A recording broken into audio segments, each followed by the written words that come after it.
মাঝে মধ্যেই স্বাদ বদলের জন্য টুকটাক এই রকম রেসিপি আমি বানিয়েই থাকি।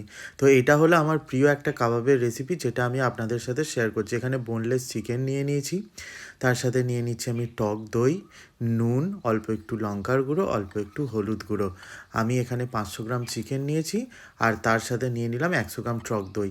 দিয়ে এটাকে আমি ঢাকা দিয়ে রেখে দেবো 2 ঘন্টা মতন। এখানে আমি একটা পেস্ট বানিয়ে নেবো। এরপর পেঁয়াজ, আদা, রসুন, কাঁচা লঙ্কা আর ধনেপাতা, সেই পেস্টটা আমি এখানে অ্যাড করে দিচ্ছি। দিয়ে দিচ্ছি গোলমরিচের গুঁড়ো আর চাট মশলা।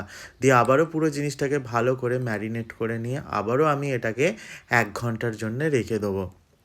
এরপর 1 ঘন্টা বাদ আমি এসে কড়াইয়ে তেল গরম করতে দিই। এখানে দিয়ে দেবো আমি ময়দা, কর্নফ্লাওয়ার, তার সাথে দিয়ে দিচ্ছি 2টো ডিম। দিয়ে ভালো করে এটাকে মেখে নেবো। দিয়ে তারপর এর মধ্যে দিয়ে দিচ্ছি আমি ফুড কালার। আপনারা চাইলে এটা অ্যাভয়েড করতে পারেন, তবে একটু লাল লাল হলে জিনিসটা দেখতে ভালো লাগে, ওই জন্যে আমি এটার মধ্যে একটু ফুড কালার অ্যাড করি। দিয়ে আর কিছুই না, জাস্ট লো মিডিয়াম ফ্লেমে রেখে এটাকে একদম সুন্দর করে ভেজে নেবেন। ব্যাস, একটু হাতে সময় নিয়ে ভাজবেন, তাহলে চিকেনটা একদম সুন্দর সফটভাবে একদম সেদ্ধ হয়ে যাবে ভেতর থেকে, আর খেতেও জিনিসটা খুব ভালো হবে।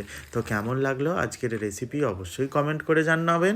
আর এই রকম রেসিপি পাওয়ার জন্য চট জলদি আমার পেজ আর আমার চ্যানেলটিকে ফলো আর সাবস্ক্রাইব করে দেবেন। আজকে এতটাই, দেখা হচ্ছে নেক্সট ভিডিও।